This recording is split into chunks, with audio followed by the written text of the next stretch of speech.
through the international papers now. International Women's Day today. It is a big theme in the news as well, in the newspapers. Yeah, especially in press in India. You know, the issue of women's rights and women's safety has, drawn so much attention there after the rape last December just gone, of a 23-year-old medical student. That's sparked huge protests across the country, demanding more women's rights and more sort of protection for women. The Times of India, in their paper today, have surveyed women in Delhi and asked, how safe do you feel?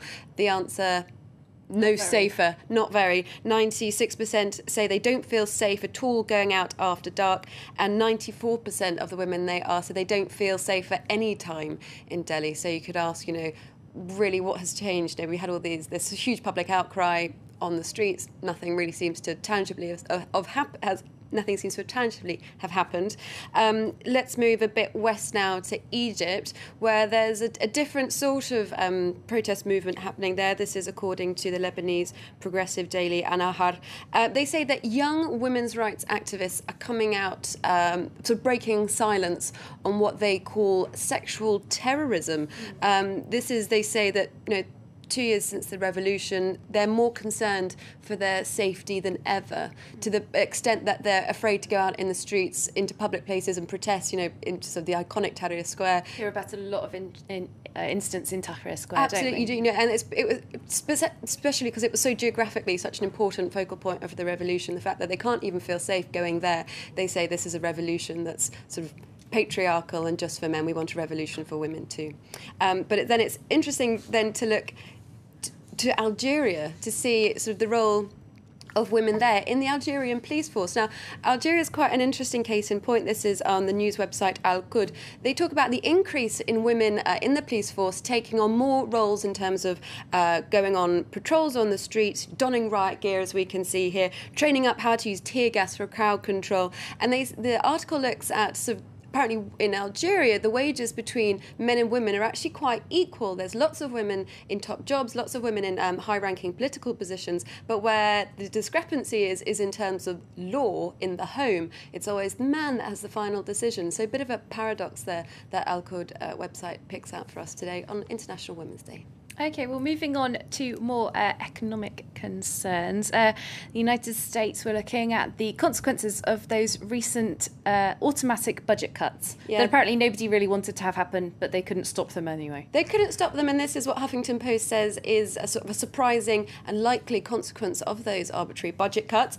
More cocaine on America's streets. And now it might seem a bit of a scaremongering title, but according to the US Naval Coast Guard, 4 Navy ships charged with cracking down on drug traffickers along the Central American coastline are being suspended, according to the paper. Now, they were part of an operation that started in January last year that busted 260 tons of cocaine so far. That's worth about $4 billion. And US Coast Guards say without these ships, they're simply not going to be able to intercept enough. It's going to really dent their war against drugs coming into the States, and this will result in more drugs, particularly cocaine, which is sort of one of the main trafficking spots from Latin America. They're just going to see more of that on the streets in the US. Okay, interesting and unexpected consequence, like you say. We're going to finally look to Israel then.